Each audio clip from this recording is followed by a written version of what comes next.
3 ապրիլի 28-ին Պռոշյան և Քասախ համայնքների բնակիչները հանդիպում են ունեցել Հայաստանի Հանրապետության տարածքային կառավարման և ենթակառուցվածքների փոխնախարար Արմեն Սիմոնյանի հետ համայնքների տրանսպորտային միջոցների խնդիրներով քննարկում ունենալու համար։ Հիշեցնենք, որ ապրիլի 22-ին երկու համայնքների բնակիչները փակել էին Երևան աշտարակ մայրուղին։ Արմն ՈՒՐԵՄ-ը երեկվա հանդիպման և սպասվող զարգացումների մասին զրուցել է Պռոշյան համայնքի բնակիչներից մեկի հետ։ Իրենք կեղտոտ գործարքի մեջ են մոտի տրանսի հետ եւ արդյունքում ես իմ վերջին հարցը չգիտեմ դուք ընդեղ եք եղել թե ոչ ես մի քանի անգամ Սիմոնյանը կրկնեց որ մեզ երբ հարց են բարձրացրել ավտոբուսների պարբերականության չգիտեմ հմաների գրաֆիկի մասին մենք ասել ենք որ ամեն ինչ կապահովի ասացի քանի որ դուք խոսեցիք պարբերականության եւ գրաֆիկի մասին մենք պայմանավորվել ենք 277-ի հետ կապված 25 համարի մասին չենք խոսել հիմա ես ուզում եմ հարցը նորից բարձրացնել աչու 25 համարը նույն պարբերականությամբ կշարունակի աշխատել եթե դիցուք նախարարության մոտիկ շրջադարձանի եւ ժամերը եւ շարժակազմի քանակը կպահպանվեն ինձ ասեք գիտեք նրանք ինքնածախսացած կողմով են աշխատում եթե ման չլինի ուղևոր չլինի կարող է նաեւ դուրս գա ասացի այսինքն խոշոր բիզնեսի շահերն եք սպասարկում կարելի է մտածել որ ուզում եք դուրս մղել 25 համարը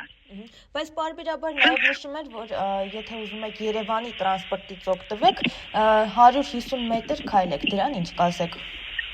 Չէ, դե 150 մետր քայլելը թերևս այդ 150 մետր չէ, նախ շատ ավելի շատ է, ես այնտեղ լրագրողներին դրա համար կոչ արեցի, ասացի, եկեք Պռոշյան մի հատ տեսենք ինչ ճանապարհով պիտի անցնեն, ընդ որում ես խոսեցի մեր համայնքի ներկայացուցիչի հետ հենց այսօր, ասացի գոնե այդ մայթերը պատրաստեք, մարդիկ կարողանան մանա հասնել կանգառ որտեղ այդտեղ շատ վտանգավոր է եւ արդեն չգիտեմ այդ ժամանակ այդտեղ եք եղել թե ոչ ես ասացի որ շատ վտանգավոր է ճանապարհը վթարները շատ են լինում Պռոշյանում դրա համար անվտանգ տեղ թող իմանան կանգառանեն որ մարդիկ կարողանան նստել եւ իջնել ավտոբուս պետությունը կոչված է որ քաղաքացու անվտանգությունն ապահովի նաեւ իսկ այդ անվտանգ երթևեկությունը չի ապահովում այդ կանգառի հետ կապված մի խոսքով Բայց մենք ինչ սպասենք, ինչ գործողություններ եք օրինակ պատրաստվում իրականացնել։ Ճիշտ ասած, ես ավելի շատ սպասում եմ քաղաքացիներն իրենք, որտեղ կարծեմ վաղը վերջին օրն է, ամսի 1-ից ոնց որ 25 համարը չի աշխատելու, բայց իրենք, չգիտեմ, ամբողջ ընթացքում Սիմոնյանը նույն բանն էր կրկնում Ինչ հարց ուզում էիր տալ, ինքը նույն պատասխանն էր տալիս։ Բայց օրինակ փողոցը կփակեք։ Ճիշտ ասած, ես չգիտեմ, փողոց կփակեն թե չեն փակի, բայց քանի որ մյուս գյուղերը որտեղ հենց այդ նույն օրենքն ուզում են աշխատեցնել, ալիք է բարձրանում բողոքի, եւ ինձ թվում է շուտով ուրիշներն էլ կբողոքեն։ Ես ճիշտ ասած գրավոր դիմում էի պատրաստել Սերգոն կարդաց, ես ու Սերգոն ստորագրել ենք, հիմա եթե պետք է երկուսն թող ստորագրեն, մենք ներկայացնենք այդ դիմում, թող մեզ գրավոր պատասխան տան, առնվազն մտածում եմ պետք է դատարանում վիճարկել եւ ուղղակի